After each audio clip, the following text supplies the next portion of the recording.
about your lifestyle in Arizona before you came over. What were you doing? Where were you living? Well, we had 160 acres of land surrounded by state land. Wow. About 20 minutes west of Tucson. Wow. So we were doing that there. Mm-hmm. And there were, a couple of us founders, a couple of guys who loved each other and just everything was okay. What kind of community was that? Well, it was an easy-going, everybody owned their own land, and on everybody's own land, they were all, like everybody had like 5 acres of own land there, or more. Mm-hmm. And people with their own land would have their own thing.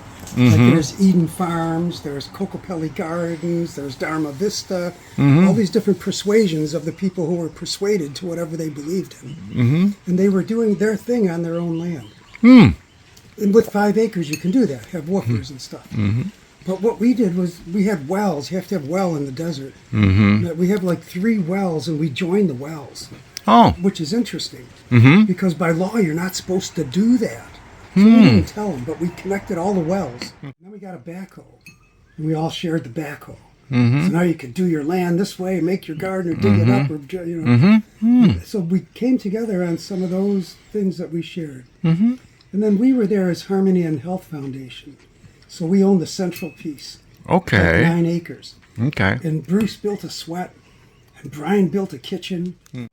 Greetings, Haley. I want to thank you for introducing me to Tomas. Yeah. I'm just curious, what is in his spirit that makes going over to his gatherings and his house parties so relaxing? Or what comes for you? Firstly, introducing the two of you is a natural match. It's like, you must meet each other. Okay. I think Tomas strikes a really lovely balance of being kind of a natural mystic. Okay. And really always aspiring to higher ideals in all of his relating. So, open dialogues on death and dying. There's another kind of offshoot of what we do on Sunday with mantra and sangha and sharing food, etc. This idea of open dialogues on death and dying brought about an appreciation for people to have a choice in how they die. What facility or what's offered to them. And this is probably with our target group being people who appreciate all these wisdom tradition things and are exploring into this, divine side and really maybe leading their body more consciously, more aware. And we would love to offer a space for people to do that. One of the visions is a big house on the ocean here in Hawaii. There's a lot of beachfront, but have a big house there where there could be a deck and waves could come in under, and then people could easily wave out of their body in the same way. Waves are coming in, waves are going out. And it might be like something to be enjoyed, forgive me, but most suffering is to be enjoyed because you learn a lot from it and your heart opens from it. Also, every single kind of convening opportunity that he has, he really wants that to be facilitating like a growth edge for how community can organize in its highest potential, like how we can organize around truth. And I think people, especially here, but are really drawn to meaningful communion. So yeah, the vision of what buying land together might look like. Well, the idea that as we do these different things that we do, it would be good to have a place where people could live to demonstrate how this works. If people are doing these things that are helping them to stay in more of a divine side of who they are, avoiding the personal traumas and dramas that people often get into. The idea of buying land, like-minded people who can share a common vision of what that might look like. So like the idea that people who appreciate wisdom traditions, who come from whatever practice of Buddhism or yogism or Taoism, but you appreciate these things. And that would be, for people like that to live together, would be a demonstration of like heaven on earth. So we, I think, can do that. Our neighborhood stimulates a lot of things like that. So in a way, I appreciate like you're suggesting this as an invitation. Anybody interested in this? Let's talk. Give me a call. I'm not hard to find. Finally found myself here about almost a year ago. And I was just like, this is my home. I walked in this door right here. Wow. And I heard them chanting because, of course, I was late. And I was like, I've come home.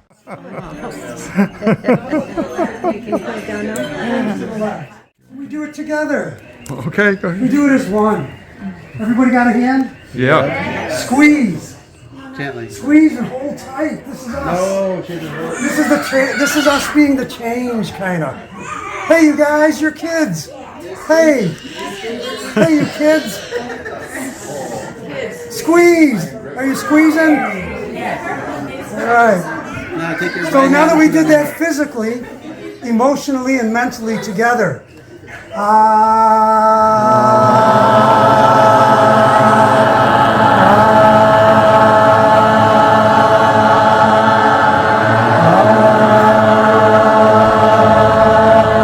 Feel that.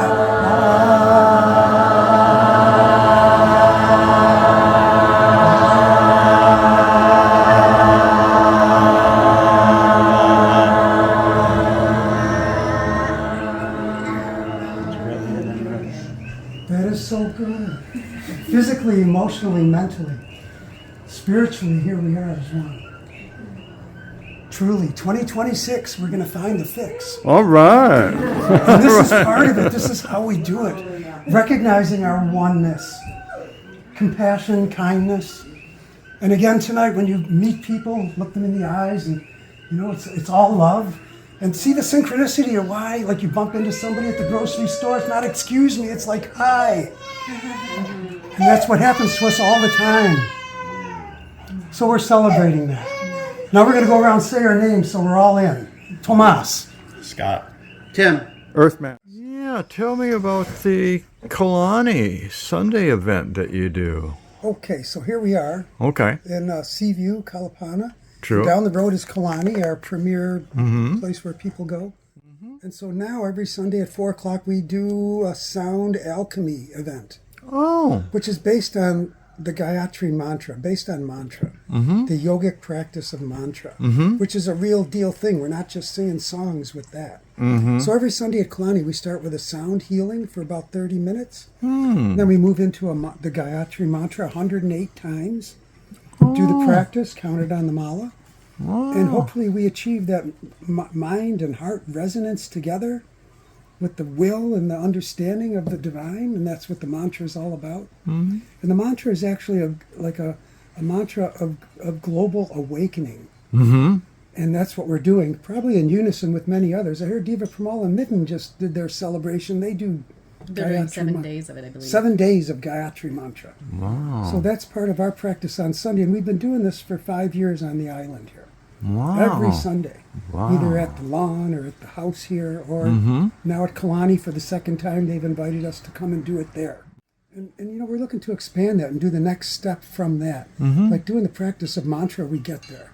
And when we get there, now what? And now let's see what we look like together when we're all there. So we're talking about doing another event called Interface, where the personal self Fascinating. interfaces with the divine self. In the yoga lexicon, it's the ahamkara, the interfaces with the atma. And that's who we are, to dance in that fire of duality. Like we are this divine spirit, and we are in a body. And we have these human mammalian things to deal with.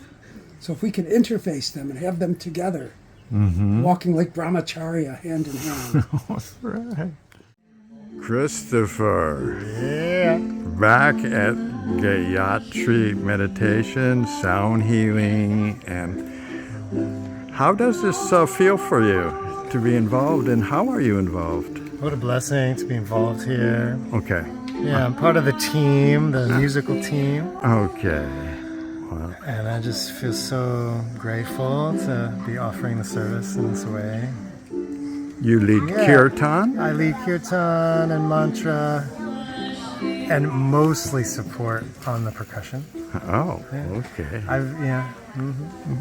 And how long have you been hanging out with Tomas? And Oh, good gosh. huh?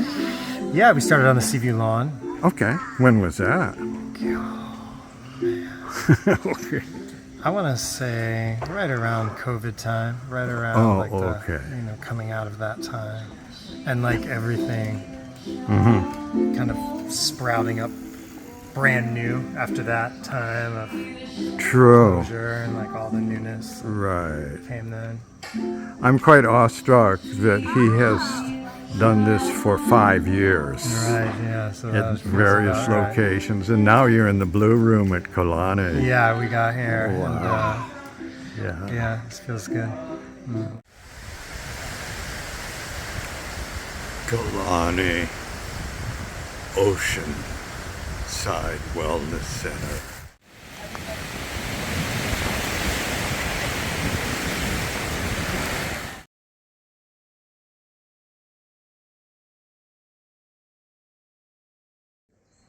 So 20 minutes before the Gayatri Mantra event in the beautiful Blue Room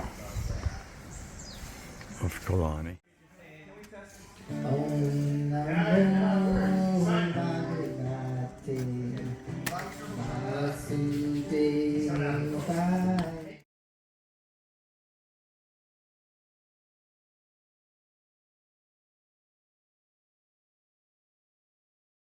And your children at the Gayatri Gayatri Mantra. Gayatri Mantra. We're so huh? blessed to partake and enjoy the great blessing of mantras for illumination and bringing people together in that. And we're so glad Tomas has helped instigate and the instruments. And your children seem very relaxed here also. Well, when they're raised on lava and music everywhere, they know how to go with the flow.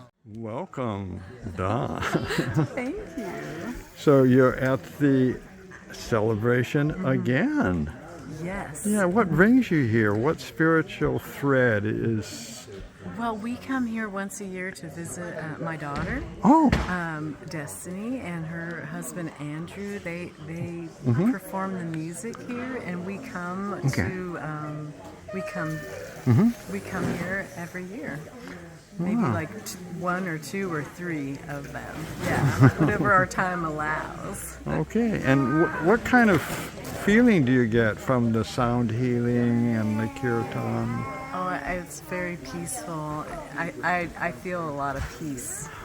Yeah, Inner when I leave, peace. I feel very Oh. like energy cleared and yeah, lots of peace. Before this, I didn't have much community. I didn't have anyone to chant with, and it's my favorite. It's my favorite type of yoga is bhakti yoga. That I walked in the first As time. soon as you walked in the door, Oh, I found it. you were home. I was home, and little did I know that Wow. this would also be a source of major support for me during a medical crisis, and of course a spiritual crisis, and it's been a whirlwind. That was in June, so here we are in late January. So this is 7 months later. I've gone through chemotherapy, and I'm going through another type of therapy right now. And this is the reception. This is all community supported. Community supported, Wow. And human powered as well. Kalani so wanted you here that after you sent the check, they sent it back to you as an offering. Off you go. So you'll meet Serenity as soon as you arrive. So I want to say Okay. how this mantra and spin-offs and healing and serenity. Oh, I'll take my hat off to serenity. I'll put it here Thank you, Serenity. for getting the hat off. So serenity is a good example of how healing and mantra might work. And I Okay. think she's told you her story, and I'll just repeat some. But Go ahead. she was coughing up blood. She went to the doctor, not a lot of blood, but a little blood, and they found a breast cancer tissue in her lung. Really? So they named it like stage 4 metastatic. Stage 4. That's God, pretty scary. That's totally and they scary. went to get her in to get some CAT scans or the scans that see through your body. And I think 2.5 weeks later, they finally got her into Honolulu somewhere to do this. 2.5 weeks later, like That's they a did long time. they did a CT scan. CT, that's what it is. So whatever, the idea that she sang the mantra like in her concern of continuing to be alive, of course, but she would sing mantra, throughout the day. And when she got her CT scans and the brain scan, because they expected with stage 4 it would be in the brain as well as, and all this, oh my God, terrible thought. She goes and gets those scans done, and they come up with, there is no cancer in your body, except for the particle identified from the wave, called the wave collapsed into a particle here. Okay. And so that was the only thing there. I think that's a good example of something. And I really believe she got herself in that space, like Joe Dispenza She would said, talk about. we talked about like a cellular bath. Like she was in a space that you could, when you leave your body Sure. through different means. Okay. Yoga Sutras talk about chemicals, herbs. But when you leave your body, Okay. or through mantra or through meditation, when you come back, you can change all this. And I think that happened with her. It happened with her. What would you like to express, say, a few sacred moments, if you had a few minutes? What would you like to share with the world? So yeah, the most important thing I wanted to convey about my experience with the mantra and with Tomas is that I had an opportunity, I'm having an opportunity, because I guess I'm not done yet, to use this very amazing, beautiful spiritual experience to my benefit in the moment with something that I'm experiencing. Because it's really nice to chant it no matter what, just to make you feel good, you feel connected to others. It's a lovely experience, but it's like we both intended on this mantra really being a source of healing for me. Tomas is a very healing person, as you know, and the mantra is a very healing entity as well. So and with Tomas's encouragement and help, I just started using the mantra all the time, partly because the mantra helps us to ground, right, bring in spiritual energy, but also it keeps your mind occupied from thinking about all the worries and fears that go along with being diagnosed with cancer again, because I've had it before, not metastatic, but so a bit of a crisis, I would say, but it turned into this beautiful opportunity. What attracts you to Tomas and Serenity's event? What is... I feel like it's really integration for me. Okay. Because I did ecstatic dance earlier in this space. Oh. And for me to come and just kind of receive sound and open up to it, it's a deeper landing into the here and now. Oh, okay. And also the Gayatri Mantra is a prayer and something that I feel connects me to everything. And then All. to the universe.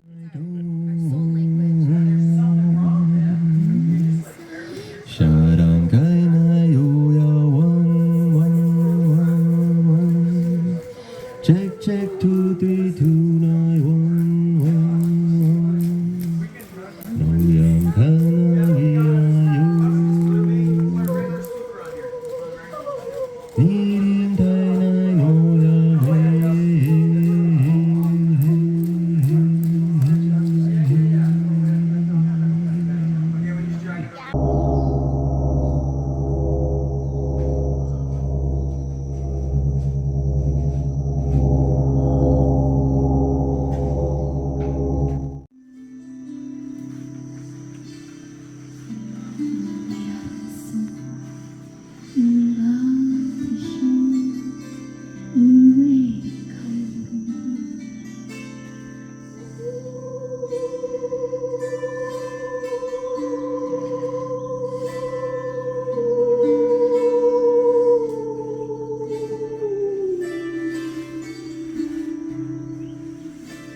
This is my first Gayatri sound healing experience.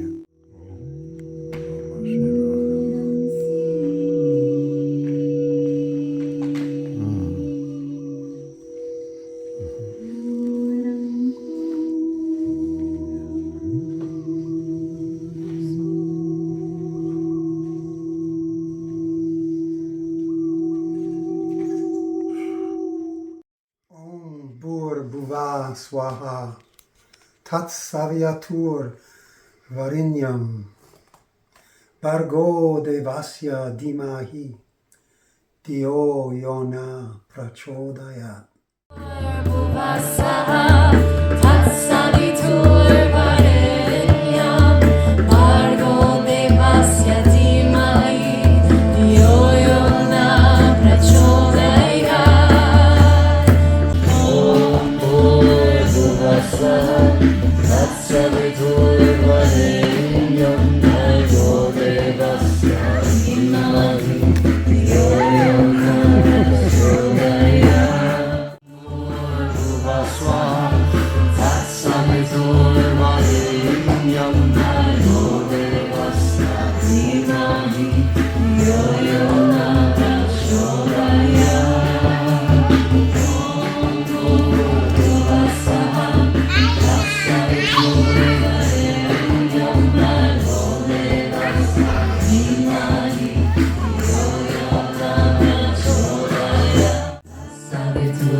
And he counts each rotation of the Gayatri chant with his beats. The Gayatri, yeah. Gayatri. Yeah, we do the full mantra, mala. We do the full mala. Full mala, 108 times.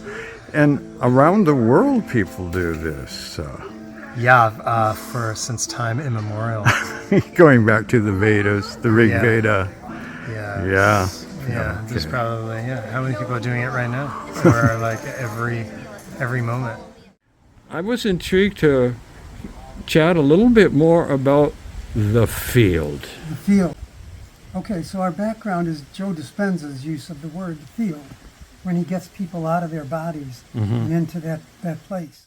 Veda, and he'll measure it in many ways. So he calls it the field when you get into that, space that others might call samadhi or nirvana. And again, this is trying to apply language to phenomena. Whatever name, word you want to use, but it's that thing. And that thing is being measured more now than ever. And Lynn McTaggart, in her book, The Field, also got into what this idea of the field is.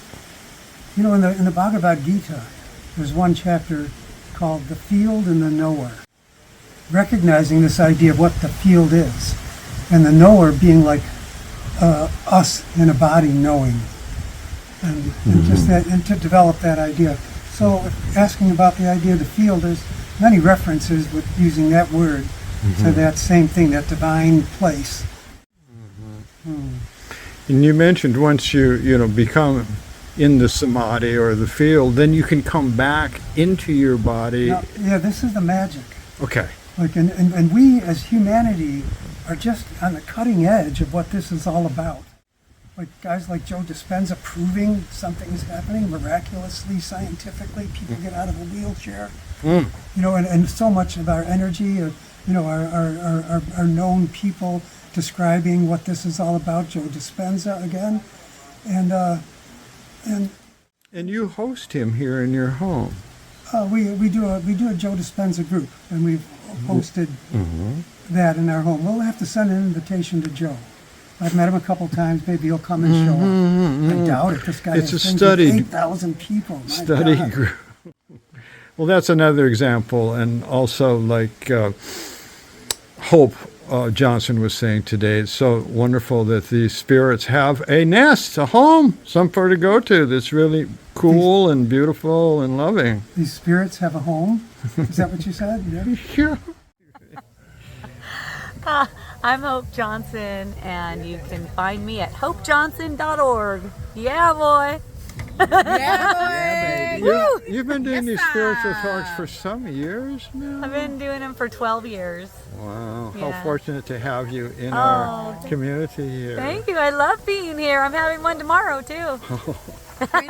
See you from your adventures in Mexico and Sedona, and now going up to northern Washington. Yes. I'm just wrapping up a film about our friend Tomas, and I so enjoyed hearing you there.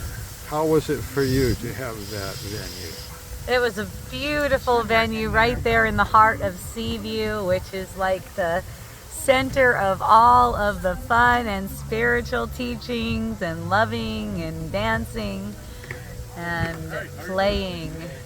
Yes, Tomas asked me to come to his place, and I started wisdom dialogues there at some point, and it went for probably a couple of years, I don't know, before I moved locations. And he was so welcoming and loving. I had such a beautiful time. So grateful for Tomas for everything. Well, I think what's important is, this whole idea we're developing of, like, there is a field, there is a knower, we have access to that, and as we started, like, when you get there, you can, if and when you get there, and you're there, you're no longer here. So this is like this, the superposition you get to is another name for it. Like and that is the energetic side, and then the particle, like a life of a human. This is a particle alive for an instant in whatever field of time you want to measure. And then that particle gets reabsorbed into the totality, that field of energy or whatever you call it. And that's kind of the superposition. So when you're in that superposition, consciously, you can come back into this particulate form, and bring in with you the change of whatever energies to change whatever this is. And if you're really good at it, I mean, some of these people are really good at it, and they become prophets or what? Sages, spiritual leaders, sadhus. And people like the idea, like Sai Baba would materialize things, and people would question. But the point really is that if we can practice it, and we can do that, like, that's our power bigger than what AI's power is. Like, AI has information and knowledge. We have connection, intuitive to this energetic. Because we are this energetic. We were born, we have a soul. A big difference. And our power is greater, and we need to develop that power now. So spend time doing mantra, spend time in contemplation, spend time tuning up your divine side. Your Atma, your soul. Spend time tuning that all up. And you're going to have the distractions of every day. Who's going to pay the rent, sweep the floor, make the kids' bed? And so we have to be in this world and do all of that. And maybe like the Buddha, you know how this works. And really that is, the new Buddha is all of us humans who are engaged in this life and able to continue this while knowing that this is who we really are, this divine side. That maybe in our practice of meditation, in our practice of mantra, we access. And when you're in that place, if you're here, come to Kalani Sunday at 4, we do Gayatri 108 times, and you can get into that field. The only thing stopping you would be you, because it's happening all around you.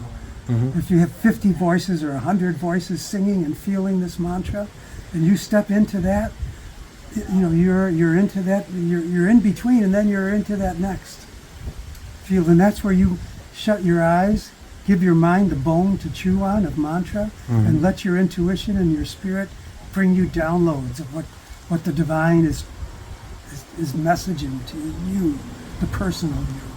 If you can be in that space, you'll get these downloads.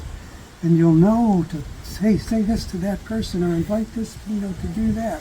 Or don't buy that, buy this. Or you will get these divine dharmic messages. We want to be in our dharma. If you're in your dharma, everything flows. And your dharma basically is your pathway to God. Find your pathway to the divine. And you'll know, because when you try to drive somewhere and it's busy, there'll be a parking spot for you. Synchronicities happen more the more you're in your dharma. The closer you get to the divine, the more synchronicities per day, kind of thing. These are all good things to talk about. And this is like something else we do. Maybe Tuesday mornings we talk about these things through wisdom traditions like the Yoga Sutras and the Bhagavad Gita and Buddha's Dhammapada and the Upanishads and the Tao. We have senses. We're in these bodies with senses. And we're here to enjoy this. And the best way to enjoy this is with the understanding that we have a divine side, and to kind of do it all in the divine way. So even like all these teachings of yoga, ahimsa, asteya, brahmacharya, this idea of brahmacharya, to walk with Brahma, to walk with God. Of course, it's not to be denying ourselves. It's to be enjoying these things, but enjoying them kind of correctly. Even as our friend David over there said to me this morning, when two people kind of share a common vision of what relationship is and love is, boy, that is really special. So we're here to enjoy this. And this mantra brings us to it. As we repeat the mantra, we stay in that divine side. Like it gives our mind something to do while the light shines in on our nervous system, that divine light. Mm-hmm. And it's our mind, this realm of the ego that we have to kind of watch out for. Mm-hmm. And it's good if we're watching the ego, like who are we really? Mm-hmm. Like the ego isn't the boss here. It's time like for the ego to sit down, the witness self stand up. We watch all this happening more than we do it. Now we got to do it, but we should be watching what we're doing and doing it from the divine side.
Thank you for being the harpist for both at Tomas' home and here, and you're so beautiful in the way you do that and you're dancing. What attracts you to this event? What is the... Oh, all the loving, kind people and music. Kind and people. Chanting and Gayatri Mantra and potluck and being in aloha land with friends. Mm-hmm. Have you done the Gayatri for some time, the chanting, or is it? Oh, yeah, for many years. For years. Wow! Now down by the ocean. Here I am at Haley's house, and I'm going to interview her. Aloha! I hear a familiar voice. Oh, okay. Oh! Hi, friends. Hi, Haley. Hi.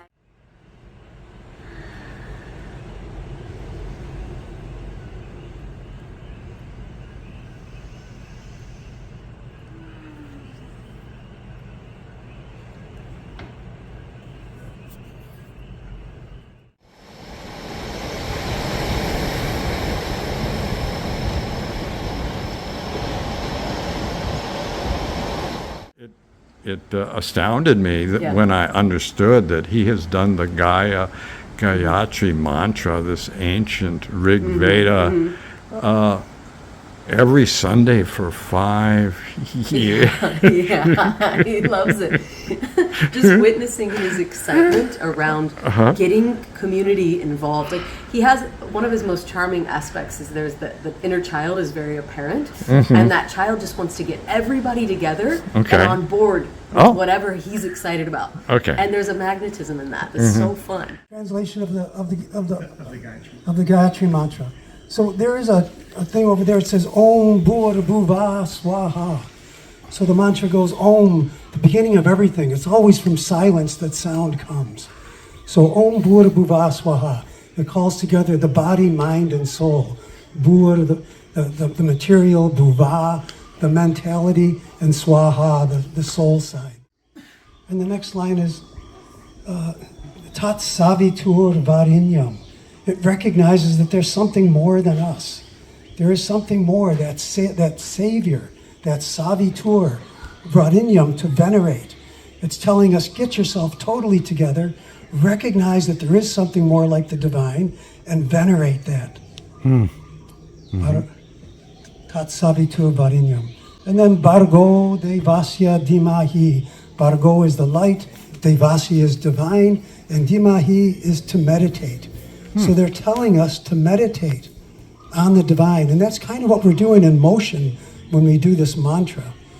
And remember, mantra is a specific practice in the yoga tradition that is one of the 5 ways to get where we're going. Along with being like born a Buddha, or doing extreme practice, or magical herbs, they say, or achieving samadhi. The easiest way to get there is through what we're doing, mantra.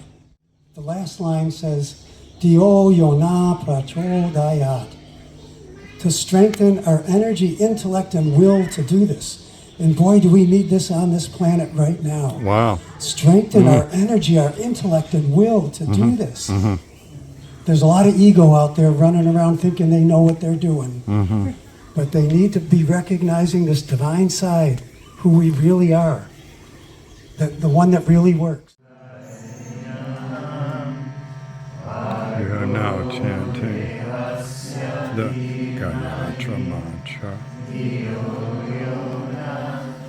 So ancient, from the Rig Veda.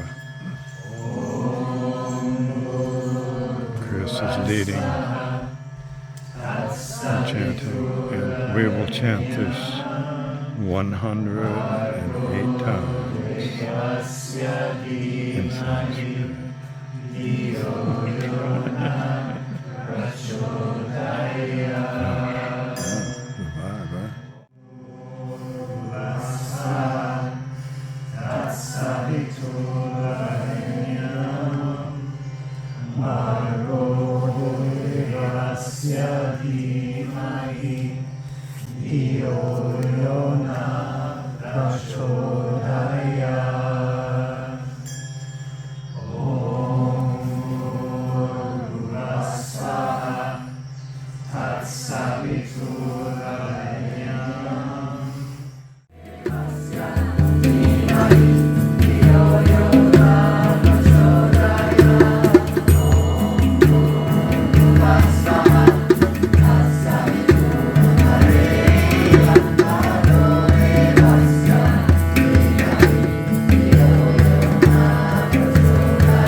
Jannah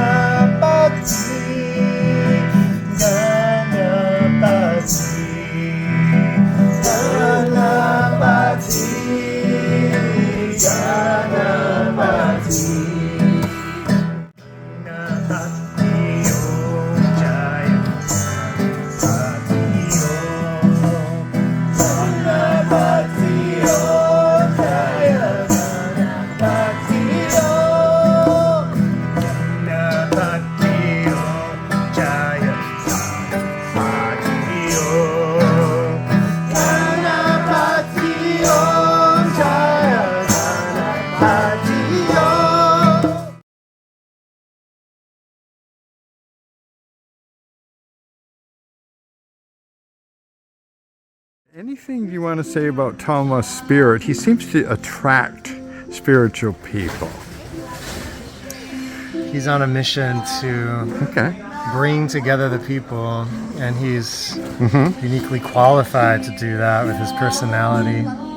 We're all gathering for the higher purpose, you know, but he brings us together with his heart and his his generous heart and just the way he is, and the really magnanimous way of his relating to other beings. So, Marty, you're asking about spirit and how it's evident in the world, and that's what, you do with all your documentary. You try to show spirit, you know, and that's in a way it's a challenging word to apply. But the idea that spirit is like life and magic and this essence, this electricity, that's what spirit is. You know, it's like lightning and light.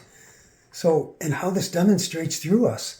And this is why the good will always win. We might see a lot of bad in the world, but know that the good will always win. And the demonstrations of that spirit in the world.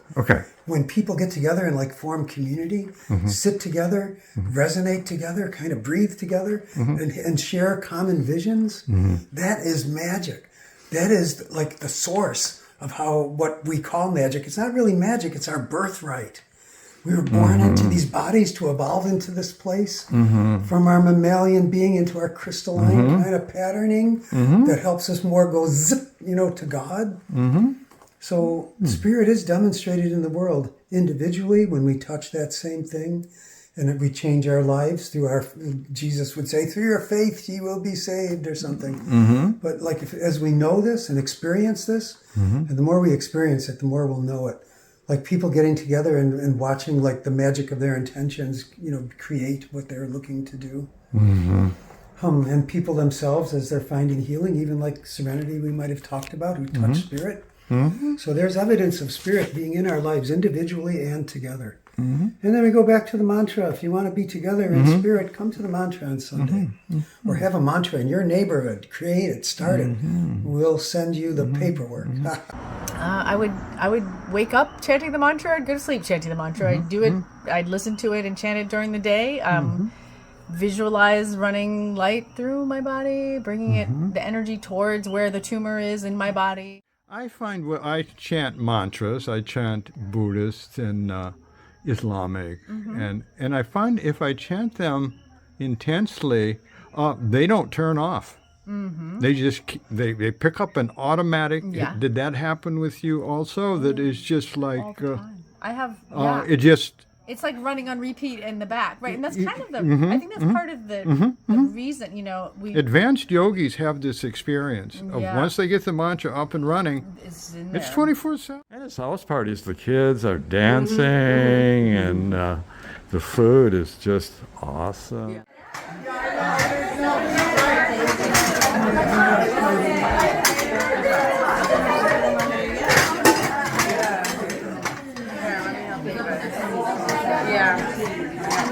And you were over there serving cocktails at one point. Inebriating Pune. Strangely, no one in Pune drinks, but we went through a couple bottles of rum. Oh, they do. A few. Everybody said, alcohol? Maybe I'll have a little bit.